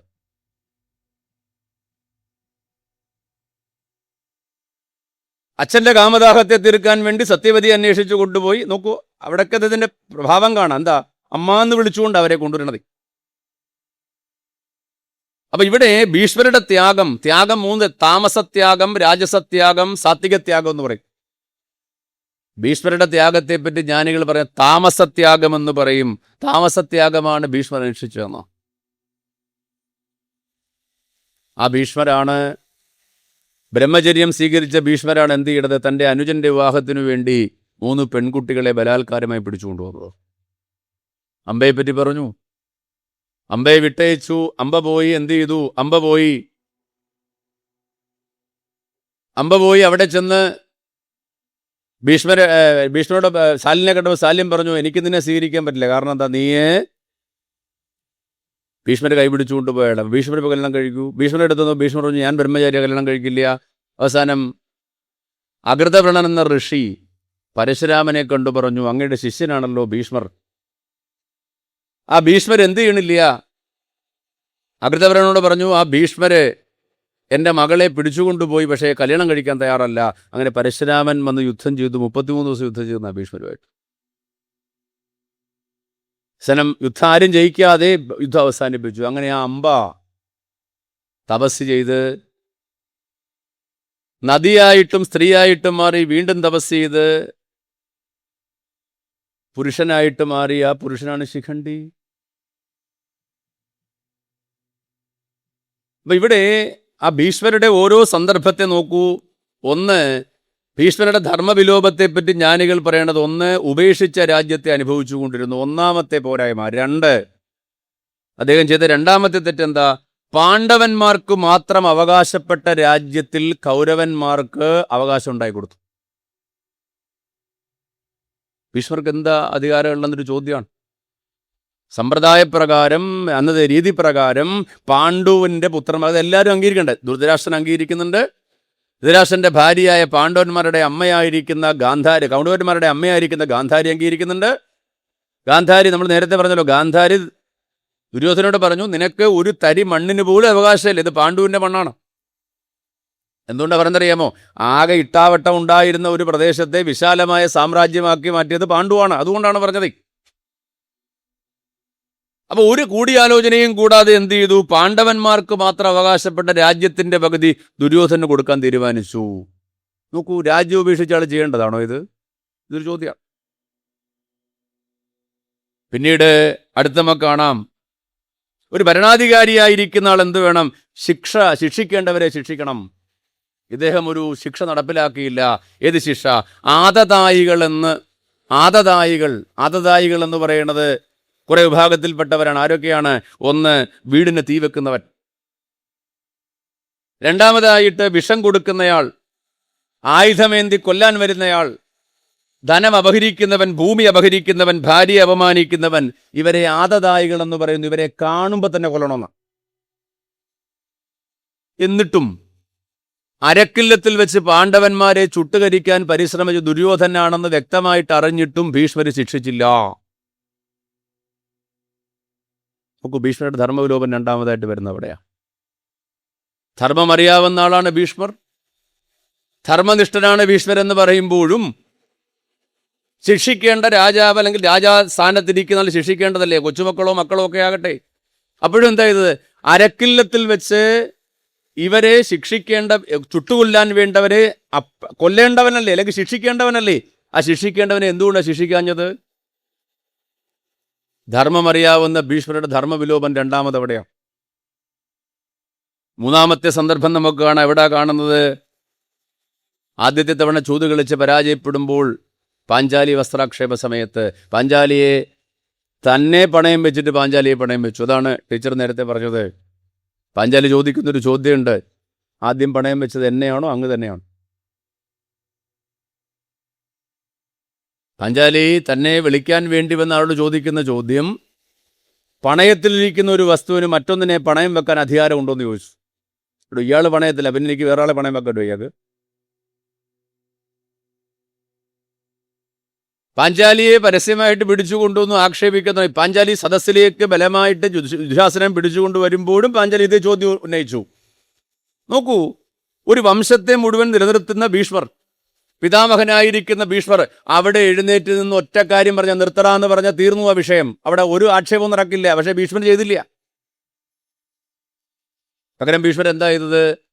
തലയും കുമ്പിട്ടിരുന്ന് പറഞ്ഞു, പാഞ്ചാലി പറഞ്ഞത് ശരിയാട്ടോ, അവിടെ വാക്ക് ധർമ്മമാണ്, ന്യായമാണ്, ഇത് പറഞ്ഞ് തലയും കുമ്പിട്ടിരുന്നു. ഭീഷ്മരുടെ മൂന്നാമത്തെ ധർമ്മവിലോപം. വീണ്ടും നമുക്ക് കാണാം. പിന്നീട് എപ്പോഴാ പിന്നീട് നമുക്ക് കാണാൻ പറ്റുന്നത് യുദ്ധം ആരംഭിക്കുകയാണ്. യുദ്ധം ആരംഭിക്കുന്നതിന് മുന്നോടിയായി നമ്മൾ ആലോചിക്കണം, യുദ്ധം ആരംഭിക്കുന്നതിന് മുന്നോടിയായി യുധിഷ്ഠിരൻ യുദ്ധകളത്തിൽ രണ്ട് ഭാഗത്തും സൈന്യങ്ങളൊക്കെ തയ്യാറെടുത്ത് നിൽക്കുന്നു. യുധിഷ്ഠിരൻ നേരെ എന്ത് ചെയ്തു? രഥത്തിൽ നിന്ന് താഴെ ഇറങ്ങി പോർച്ചട്ടയൊക്കെ മാറ്റിവെച്ച് നടന്ന് എതിർപക്ഷത്ത് എന്ന് ഭീഷ്മരുടെ പാദങ്ങൾ നമസ്കരിച്ചു, ദ്രോണരുടെ പാദങ്ങൾ നമസ്കരിച്ചു. ഭീഷ്മർ ഒരു വാക്ക് പറയുന്നുണ്ട്. തൻ്റെ പാദങ്ങൾ നമസ്കരിച്ച യുധിഷ്ഠിരനോട് ഭീഷ്മർ പറയുന്നതറിയാമോ? ഭീഷ്മർ പറയാണ്, നീ ഭീഷ്മപർവ്വതത്തിൽ കാണാം, ഭീഷ്മപർവ്വതത്തിൽ നമുക്ക് കാണാൻ സാധിക്കും, നീ വന്നില്ലായിരുന്നുവെങ്കിൽ, എന്നുവെച്ചാൽ ഇപ്പോൾ നീ എൻ്റെ അടുത്ത് വന്നില്ലായിരുന്നുവെങ്കിൽ നിന്നെ ഞാൻ ശപിച്ചേനേയും. എന്തിനാ ശപിക്കണത്? ശാപം കൊടുക്കേണ്ടത് തെറ്റിയെന്നല്ലേ ശാപം കൊടുക്കേണ്ടതുള്ളൂ. യുദ്ധം ചെയ്യാൻ വേണ്ടി പോകുന്നതിന് ശപിക്കേണ്ട ആവശ്യം എന്താ? അപ്പം അതിൻ്റെ അർത്ഥം രാജ്യത്തോട് പ്രിയം ഉപേക്ഷിച്ചെങ്കിലും ഉള്ളയാളായിരുന്നു ഭീഷ്മർ എന്നാണ്.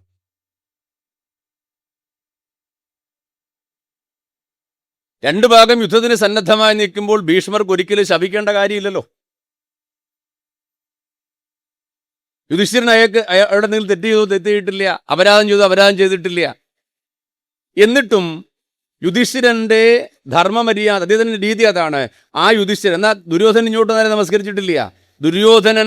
യുധിഷ്ഠിരൻ അദ്ദേഹത്തിൻ്റെ ശൈലി അതായതുകൊണ്ട് അദ്ദേഹം നേരെ പടച്ചട്ടയൊക്കെ അടിച്ച് തേർത്തട്ടിൽ വെച്ച് വളരെ ആദരവോടുകൂടി ഭീഷ്മരെ നമസ്കരിച്ച് കഴിഞ്ഞപ്പോൾ ഭീഷ്മർ പറഞ്ഞ വാചകാണേ ഭീഷ്മപർവ്വതത്തിൽ കാണാൻ. എന്താ പറഞ്ഞത്? നീ വന്നില്ലായിരുന്നുവെങ്കിൽ, ഇങ്ങനെ ചെയ്തില്ലായിരുന്നുവെങ്കിൽ. ഇത് പ്രതീക്ഷിക്കേണ്ട ആവശ്യം എന്താ? പാണ്ഡവന്മാർക്ക് എന്തെങ്കിലും ഉപകാരം ചെയ്ത ആളാണോ ഭീഷ്മർ? അല്ല. നോക്കൂ, അപ്പോഴും ഭീഷ്മർ രാജ്യം ഉപേക്ഷിച്ചെങ്കിലും രാജ്യത്തോട് എന്തുണ്ട്? പ്രിയമുണ്ട് എന്നാണ് അർത്ഥം. രാജ്യത്തോട് പ്രിയമുണ്ടെന്നാണ് അർത്ഥം. നോക്കൂ, വീണ്ടും നമുക്ക് ഭീഷ്മരോട് കൃഷ്ണൻ അതിപരുഷമായി സംസാരിക്കുന്നൊരു സന്ദർഭമുണ്ട്. യുദ്ധം ഇങ്ങനെ കൊടുമ്പിരിക്കൊണ്ടിരിക്കുന്നു. ഭീഷ്മരോട് വളരെ ആത്മാർത്ഥമായിട്ട് യുദ്ധം ചെയ്യാനുള്ള ബുദ്ധിമുട്ട് ആർക്കുണ്ട്? ആർക്കുണ്ട്? ഈ അർജുനനുണ്ട്. അപ്പം അർജുനൻ വേണ്ട രീതിയിൽ ഭീഷ്മരോട് യുദ്ധം ചെയ്യുന്നില്ല എന്ന് വന്നപ്പോൾ അദ്ദേഹം തേർച്ചക്രവും രഥം നിർത്തി ചാടി ഇറങ്ങി തകർന്നു കിടക്കുന്ന ഒരു വണ്ടിച്ചക്രവും എടുത്തുകൊണ്ട് ചാടി ചെന്നു. ഭീഷ്മർ എന്ത് ചെയ്തു? ആയുധമെല്ലാം താഴെ കളഞ്ഞിട്ട് നിലത്തിറങ്ങി മുട്ടുകുത്തിയിരുന്നിട്ട് പറഞ്ഞു, കൃഷ്ണ വരൂ, കൃഷ്ണ എന്നെ കൊല്ലൂ കൃഷ്ണ. കൃഷ്ണൻ ചോദിച്ചു, എന്താ ചോദിച്ചത്? നീ ലോകം നശിപ്പിക്കാൻ ഇറങ്ങിയിരിക്കുകയാണേ. ആരോട് പറയാ? കൃഷ്ണൻ ഭീഷ്മരോട് പറയാ, നീ ലോകം നശിപ്പിക്കാൻ ഇറങ്ങിയിരിക്കുക. എന്താ കാരണം? ദുര്യോധനനെ ഉദ്ധരിക്കാൻ നീ എന്ത് ചെയ്യുന്നു? ദുര്യോധനെ സംരക്ഷിക്കാൻ വേണ്ടിയല്ലേ ഭീഷ്മരെ നീ യുദ്ധം ചെയ്യണത്? ധർമ്മത്തിന് വേണ്ടിയിട്ടാണോ? ദുര്യോധനെ നന്നാക്കായിരുന്നെങ്കിൽ നിനക്ക് അന്നേ ശിക്ഷിച്ച് നന്നാക്കാമായിരുന്നില്ലേ? ചെയ്തില്ലല്ലോ. നീ ദുര്യോധനെ ഉദ്ധരിക്കാൻ വേണ്ടി എന്ത് ചെയ്യുന്നു? യുദ്ധത്തിന് വന്ന് നിൽക്കുന്നു. എന്ന് മാത്രമല്ല, കള്ളച്ചു നടത്തിയ രാജാവിനെ നീ ശിക്ഷിച്ചില്ല. നീയല്ലേ രാജാവ്. ഇത് ന്യായം പറഞ്ഞിട്ട് എന്താ കാര്യം? എന്ന് മാത്രമല്ല, ധർമ്മം ഉപേക്ഷിച്ചവനെ നീ ഉപേക്ഷിച്ചോ? ഇല്ല. അവൻ്റെ കൂടെ നീ ജീവിച്ചു, അവൻ്റെ ഭക്ഷണം കഴിച്ചു.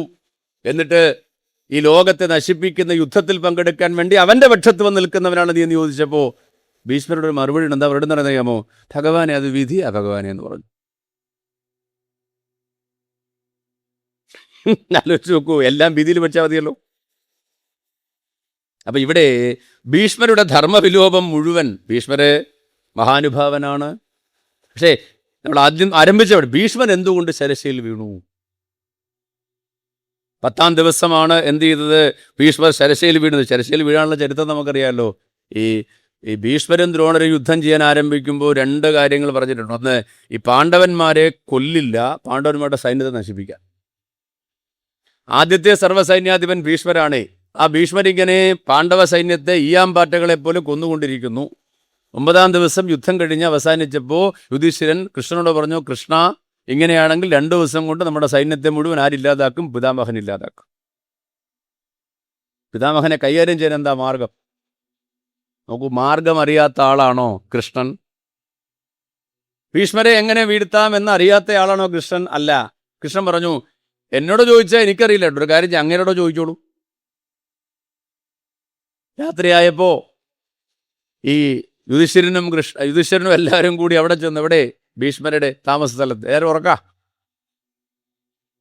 അകത്ത് കയറി ഭീഷ്മർ എന്ത് ചെയ്തു?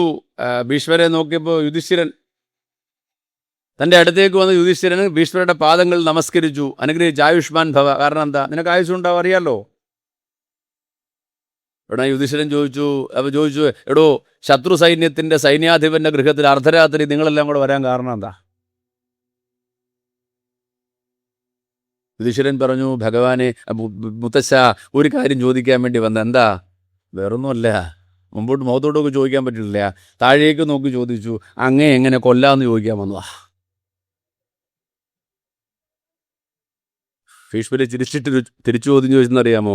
ആ വാസുദേവ കൃഷ്ണൻ പുറത്ത് പോകണമെന്ന് ചോദിച്ചു. കാരണം ഈ അടിയ മൊത്തം അവൻ്റെയാ. അപ്പോഴാണ് ഭീഷ്മർ പറയേണ്ടത്, ഞാൻ കുറേ പ്രതിജ്ഞ എടുത്തിട്ടുണ്ട് നേരത്തെ, സ്ത്രീകളോട് യുദ്ധം ചെയ്യില്ല, ഇതൊക്കെ ആവശ്യമില്ലാത്ത മുൻവിധികളിലും വെച്ച് യുദ്ധത്തിന് ഇറങ്ങിയതിൻ്റെ അബദ്ധമാണ് ഭീഷ്മർക്ക് സംഭവിച്ചെന്ന് പറയും. ഞാൻ ശിഖണ്ഡിയോട് യുദ്ധം ചെയ്യില്ല. നോക്കൂ, ശിഖണ്ഡി മുജ്ജന്മത്തിൽ സ്ത്രീ ആയിരുന്നു, ഇപ്പോൾ സ്ത്രീയല്ലല്ലോ.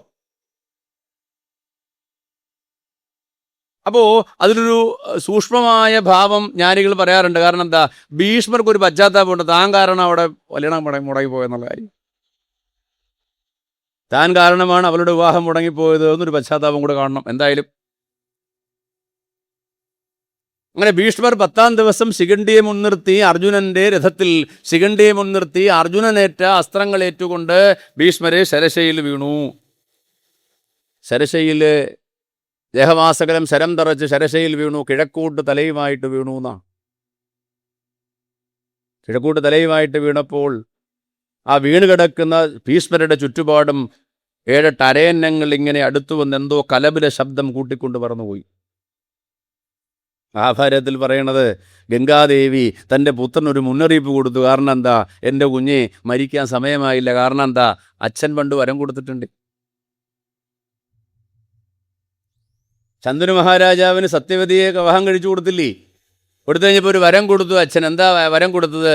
നീ സ്വച്ഛന്ത മൃത്യുവായി തീരട്ടെ, ആഗ്രഹിക്കുമ്പോൾ മാത്രമേ നീ മരിക്കുകയുള്ളൂ. നോക്കൂ, ഇത്രയധികം നടന്നിട്ട് ഇയാൾ മരിക്കണമെന്ന് വിചാരിക്കുന്നത് എന്താ?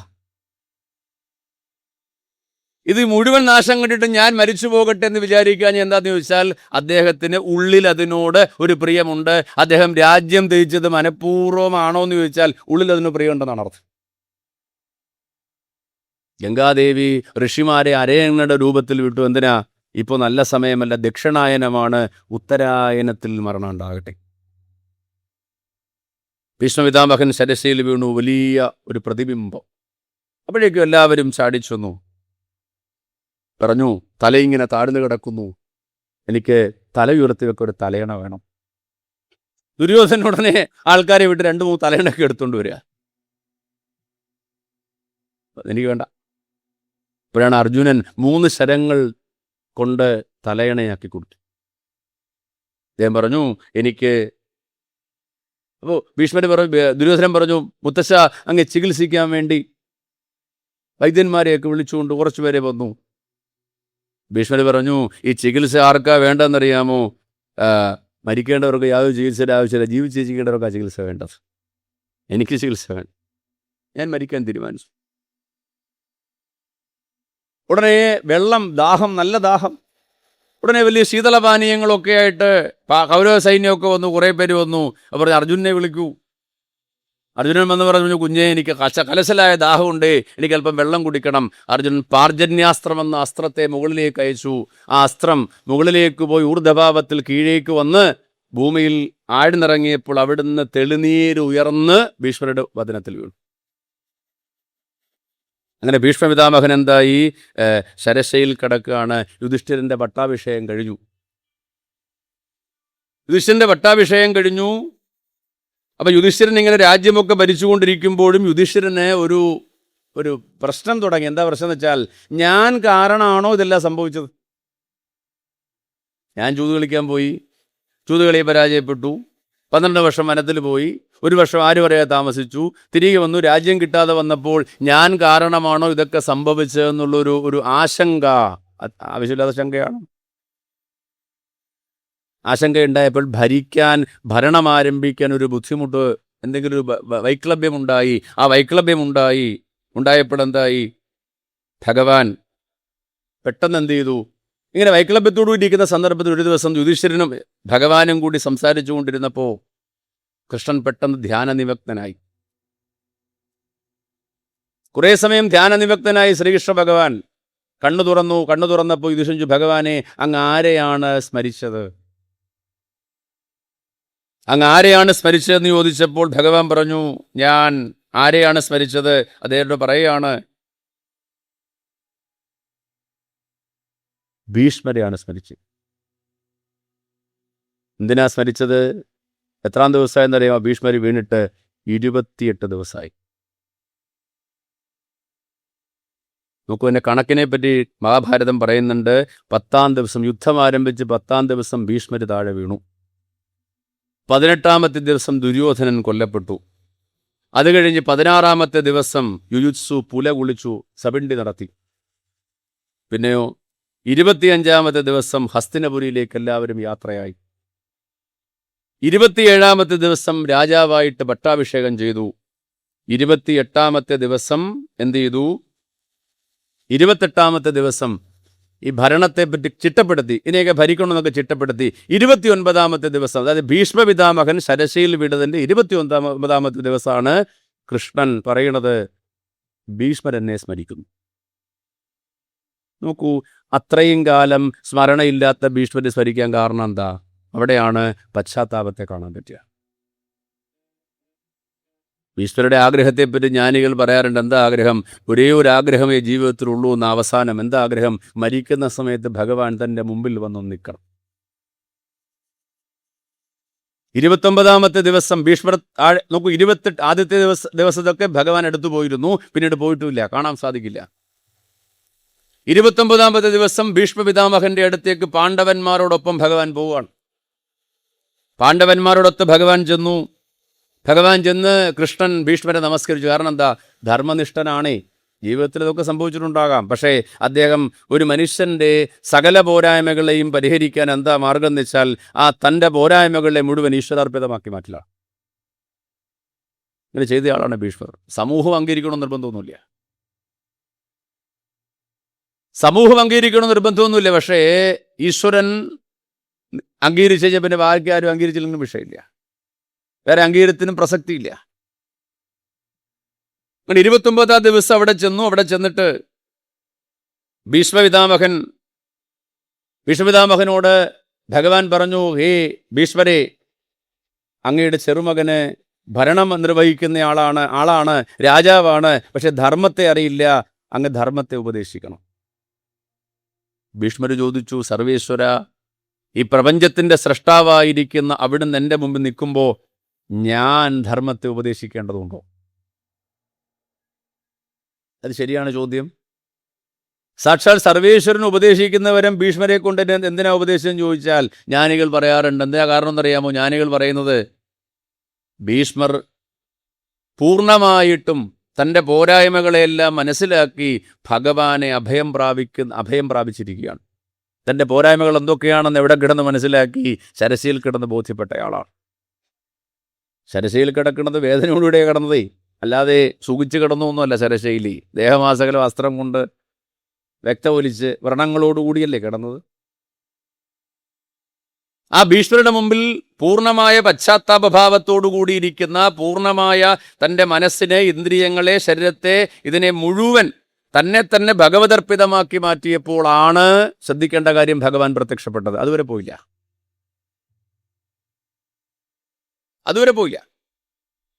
ആ ഭീഷ്മരോട് ഭഗവാൻ പറഞ്ഞു, അങ്ങ് ധർമ്മം ഉപദേശിക്കണം. ഭീഷ്മർ ചോദിച്ചു, ഞാൻ ഭഗവാനെ അങ്ങിരിക്കുമ്പോൾ, നോക്കൂ എന്തിനാ ഭഗവാൻ ഇത് പറഞ്ഞെന്നറിയാമോ? ഭീഷ്മരെ ധർമ്മം ഉപദേശിക്കുന്നതിൽ കൂടി ഭീഷ്മരുടെ യശസ് വർദ്ധിക്കണം. നോക്കൂ, മഹാഭാരതത്തിലെ ശാന്തിപർവം, അനുശാസനപർവം എന്നീ 2 പർവ്വങ്ങൾ നമ്മൾ പഠിച്ചാൽ വ്യാസൻ പറഞ്ഞൊരു വാക്യത്തിൻ്റെ പ്രാധാന്യം നമുക്ക് മനസ്സിലാകും. എന്താ വ്യാസൻ പറഞ്ഞത്? ഇവിടെ ഇല്ലാത്തതായിട്ട് ലോകത്തിൽ ഒന്നും തന്നെ ഇല്ല, ലോകത്തിലില്ലാത്ത പലതും ഇവിടെ കാണും. ഇതെവിടെ കാണാൻ സാധിക്കുമെന്നറിയാമോ? ഭീഷ്മർ ധർമ്മപുത്രന് നൽകുന്ന ഉപദേശം. ഭീഷ്മർ ധർമ്മപുത്രന് നൽകുന്ന ഉപദേശമാണ്. അപ്പോൾ ഭീഷ്മർ ചോദിച്ചു, ഭഗവാനെ, എനിക്ക് ദേഹം തളർന്നു, എൻ്റെ അവയവങ്ങൾ പ്രവർത്തിക്കുന്നില്ല, എനിക്ക് വാക്കു വരണില്ല, എനിക്ക് ചലനമുണ്ടാകുന്നില്ല, ഞാൻ എങ്ങനെ ഉപദേശിക്കും?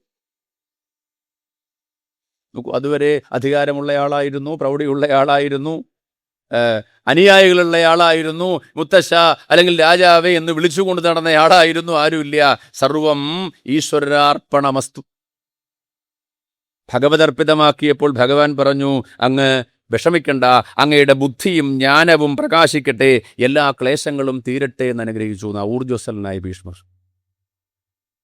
ഭീഷ്മർ ഭഗവാനെ, എന്നെ മരിക്കാൻ അനുവദിക്കണം. ഭഗവാൻ പറഞ്ഞു, ഒരു 30 ദിവസം കൂടെ കഴിയൂടോ, നീ കിടപ്പണ്ടേ, കാരണം കുറച്ചുകൂടെ അനുഭവിക്കാനുണ്ട്, അല്ലെങ്കിൽ തന്നെ കൊണ്ട് ലോകത്ത് കുറച്ചുകൂടി പ്രയോജനമുണ്ട്.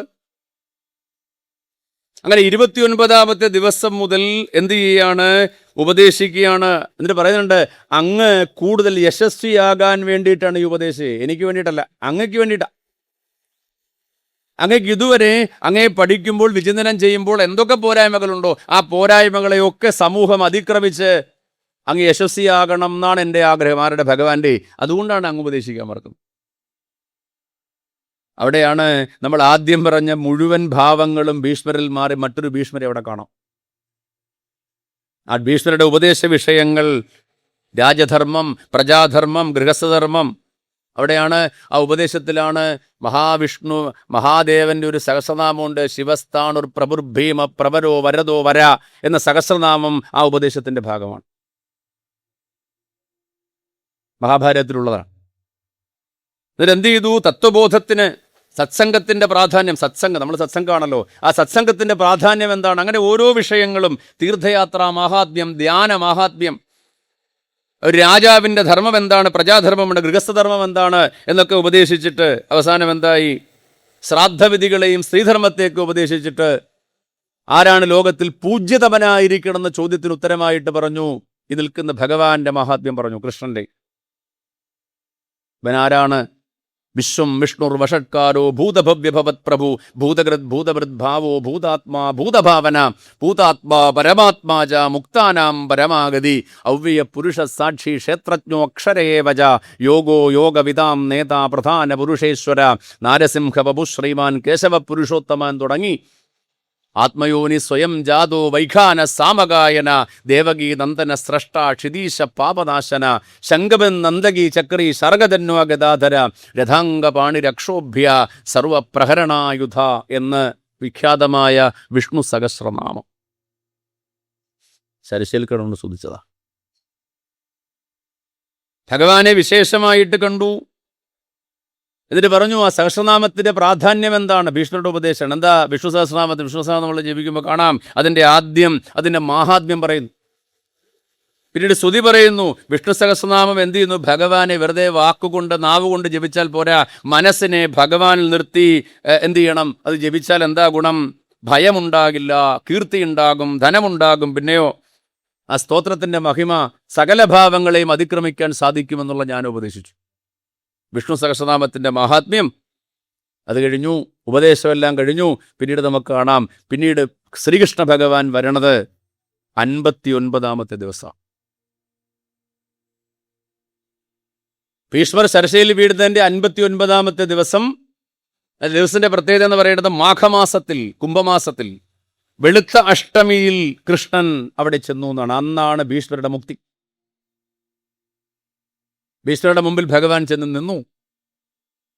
തൻ്റെ സ്വരൂപത്തെ, ആനന്ദസ്വരൂപനായിരിക്കുന്ന ഭഗവാനെ ദർശിച്ച് ഭീഷ്മരുടെ വിഖ്യാതമായൊരു സ്തുതിയുണ്ട്. ആ സ്തുതിയുടെ പേര് ഭീഷ്മസ്തവരാജ എന്ന് പറയും. ഭീഷ്മസ്തവം, ഭീഷ്മസ്തവരാജ എന്നൊരു സ്തുതിയുണ്ട്. ഭഗവാന്റെ വൈഭവത്തെ, മാഹാത്മ്യത്തെ, പ്രാധാന്യത്തെ ഒക്കെ സമഗ്രമായിട്ട് വർണ്ണിക്കുന്നൊരു സ്തുതിയാണ്. ആ സ്തുതിയോടുകൂടി ഭഗവാന്റെ കണ്ണുകളിലേക്ക് നോക്കി എന്തായിരുന്നു ആഗ്രഹം? മരണസമയത്ത് തൻ്റെ മുമ്പിൽ ഭഗവാൻ വന്നു നിൽക്കണം. നമ്മുടെ എല്ലാ ആഗ്രഹം അതായിരിക്കണം. സ്വച്ഛന്ത മൃത്യു എന്ന വരം വാങ്ങിയ അദ്ദേഹത്തിൻ്റെ ആഗ്രഹം എന്താണ്? നോക്കൂ, ആഗ്രഹിക്കുമ്പോൾ മാത്രമേ മരിക്കുള്ളൂ എന്നുള്ള ആ വരം കിട്ടിയ ആളാണ് അദ്ദേഹം. അദ്ദേഹത്തിൻ്റെ ആഗ്രഹം മൃത്യുസമയത്ത് ഭഗവാൻ തൻ്റെ വന്ന് മുമ്പിൽ നിൽക്കണമെന്നാ. ഇത് എപ്പോഴാ മരിക്കുക എന്നറിയാത്ത നമ്മളെന്താ ആഗ്രഹിക്കണത്? മരണസമയത്ത് എന്തൊക്കെ ആഗ്രഹം? നമുക്കങ്ങനെ ഒരു ആഗ്രഹമില്ല. നമ്മൾ മരിക്കുന്ന സമയത്ത് എന്താ ആഗ്രഹം? അയ്യോ, ഭർത്താവിന് ഞാൻ മരിച്ച ഭർത്താവ് എന്ത് ചെയ്യും? ഞാൻ മരിച്ച ഭാര്യ എന്ത് ചെയ്യും? എൻ്റെ വീട് സൂക്ഷിക്കുമോ, വാഹനം സൂക്ഷിക്കുമോ, നായക്കുട്ടിയെ സംരക്ഷിക്കുമോ, പൂച്ചക്കുട്ടിയെ സംരക്ഷിക്കുമോ? ആരായി പറയണത് എന്നാണ് മരിക്കുക എന്നറിയാത്ത നമ്മൾ. അതേസമയം ആഗ്രഹിക്കുമ്പോൾ മാത്രം മരിക്കുന്നയാൾ ഇവിടെ സങ്കല്പിക്കുന്നത് എന്താ നോക്കൂ. മരണസമയത്തിൻ്റെ മുമ്പിൽ ഭഗവാൻ വന്ന് നിൽക്കണം. ഭീഷ്മരുടെ വൈശിഷ്ട്യം അവിടെയാണ്. ധർമ്മവിലോപത്തിൻ്റെ ഫലമായിട്ട് അദ്ദേഹത്തിൻ്റെ ജീവിതത്തിൽ ചില അനുഭവങ്ങൾ ഉണ്ടായെങ്കിലും ആ അനുഭവത്തെ പരിപൂർണമായി അനുഭവിച്ചുകൊണ്ട് ജീവിതത്തിൻ്റെ അന്തിമമായ ലക്ഷ്യം മോക്ഷം, മുക്തി, ശാന്തി, സമാധാനം, പൂർണ്ണത എന്ന ലക്ഷ്യത്തിലേക്ക് എത്തിച്ചേരുകയാണ് ഭീഷ്മർ. ഭഗവാൻ അദ്ദേഹത്തിൻ്റെ മുമ്പിൽ ചെന്ന് നിന്ന് പൂർണ്ണസ്വരൂപനായിട്ട്. നോക്കൂ, ഇടയ്ക്ക് ആദ്യം പോയ ഭഗവാൻ, ധർമ്മപുത്രർക്ക് ഉപദേശം കൊടുക്കാൻ വേണ്ടി കൊണ്ടുപോയ ഭഗവാൻ 59ാമത്തെ ദിവസം, ഭീഷ്മർ മുക്തി പ്രാപിക്കേണ്ട ദിവസം, മാഘമാസത്തിലെ അഷ്ടമി, വെളുത്ത അഷ്ടമിയിൽ ഭഗവാന്റെ മുമ്പിൽ ചെന്ന് ഭഗവാൻ ഭീഷ്മരുടെ മുമ്പിൽ കൊണ്ടുനിന്നു. ഭീഷ്മർ ഭഗവാന്റെ അതിസുന്ദരമായ സ്വരൂപത്തെ നോക്കി സ്തുതിച്ചതാണ് ഭീഷ്മസ്തവം. വിഖ്യാതമായ സ്തുതിയാണ് ഭാരതത്തിൽ. ആ സ്തുതിച്ചുകൊണ്ട് തൻ്റെ പ്രാണനെ കണ്ണുകളടച്ച് ആ കണ്ണുകളുടെ ഉള്ളിൽ ഭഗവത് സ്വരൂപത്തെ ആക്കിക്കൊണ്ട് തൻ്റെ പ്രാണനെ ഉപേക്ഷിച്ചു എന്ന് മാത്രമല്ല, ആ ഉപേക്ഷ എന്ന് പറയുന്നത് നമ്മൾ ആദ്യം പറഞ്ഞ വിഷയത്തിലേക്ക് തിരിച്ചു വന്നാൽ അഷ്ടവസ്തുക്കളിൽ ദ്യോവിനുള്ള ശാപമുക്തി കൂടിയിട്ടായിരുന്നു. ഒരു ഭാഗത്ത് ഭീഷ്മർ ഒരു വലിയ തലമുറയെ സംരക്ഷിച്ച ആളാണ്. ആ തലമുറയെ സംരക്ഷിക്കാൻ വേണ്ടി ഭീഷ്മർക്ക് ചില ത്യാഗങ്ങളൊക്കെ ചെയ്തു വന്നിട്ടുണ്ട്. പക്ഷേ ആ ത്യാഗത്തിൽ രമിച്ചയാളായിരുന്നു അദ്ദേഹം. അതേ ഭീഷ്മർ തൻ്റെ പോരായ്മകളെ ഒരു കാലഘട്ടത്തിൽ തിരിച്ചറിഞ്ഞത് ഭഗവതർപ്പിതമാക്കി മാറ്റിയപ്പോൾ അദ്ദേഹത്തിന് സ്വച്ഛന്ത മൃത്യു അദ്ദേഹത്തിന് മോക്ഷപ്രാപ്തിക്ക് കാരണമായി മാറി എന്നുകൂടി നമ്മൾ പഠിക്കണം. ഭാരതത്തിൽ അവസാനം ഭീഷ്മരുടെ അത്യുജ്വലമായ ഭാവത്തെ മുഴുവൻ പ്രകടമാക്കാൻ കൃഷ്ണൻ ചെയ്യുന്ന പ്രവൃത്തികളെ നമ്മൾ കാണേണ്ടതായിട്ടുണ്ട്. ഒരു വംശത്തെ എങ്ങനെ കാര്യഗൗരവം സംരക്ഷിക്കണമെന്ന് ഭീഷ്മരെ കണ്ടുപിടിച്ചാൽ അറിയാം. തൻ്റെ മക്കളെയും കൊച്ചുമക്കളെയും ഒക്കെ പക്ഷിക്കുഞ്ഞ് ചിറകിനടിയിൽ വെച്ച് കുഞ്ഞുങ്ങളെ സംരക്ഷിക്കുന്നത് പോലെ അവർക്ക് സംരക്ഷണം കൊടുത്തുകൊണ്ട് ഭീഷ്മർ ജീവിച്ചു. അതേ അവർ പരസ്പരം തല്ലി മരിക്കുന്നത് ഭീഷ്മർ കാണേണ്ടി വന്നു. അതിൽ അധർമ്മത്തിൻ്റെ പക്ഷത്ത് ചേരേണ്ടി വന്നു. ഇതൊക്കെ ഭീഷ്മരുടെ അനുഭവങ്ങളാണ്. ആ ഭീഷ്മർ ഭാരതത്തിൽ നമ്മൾ പറഞ്ഞു 5 തലമുറയെ സംരക്ഷിച്ചവൻ, ധർമ്മനിഷ്ഠയുള്ളവൻ, പോരായ്മകളെ തിരിച്ചറിഞ്ഞ് അതിനെ തിരുത്തി അവസാന കാലഘട്ടത്തിൽ മുന്നോട്ട് പോയവൻ. അല്ലെങ്കിൽ പിന്നെ എങ്ങനെ മുക്തി കിട്ടും, മോക്ഷം കിട്ടും? കിട്ടില്ല. ആ ഭീഷ്മർ ചില കാര്യങ്ങൾക്ക് നമുക്ക് പ്രചോദനമാണ്, ചില കാര്യങ്ങൾക്ക് മാതൃകയാണ്. കാരണം എന്താ? ചിലതിനെ ഭീഷ്മരെ മാതൃകയാക്കി സ്വീകരിക്കാം, ചിലതിനെ ഉപേക്ഷിക്കാം എന്നുകൂടി വ്യാസമഹർഷി നമ്മളെ ഉദ്ബോധിപ്പിക്കുകയാണ്. എന്തായാലും ഈ വിഷയത്തെ ഇവിടെ അവസാനിപ്പിക്കുന്നു.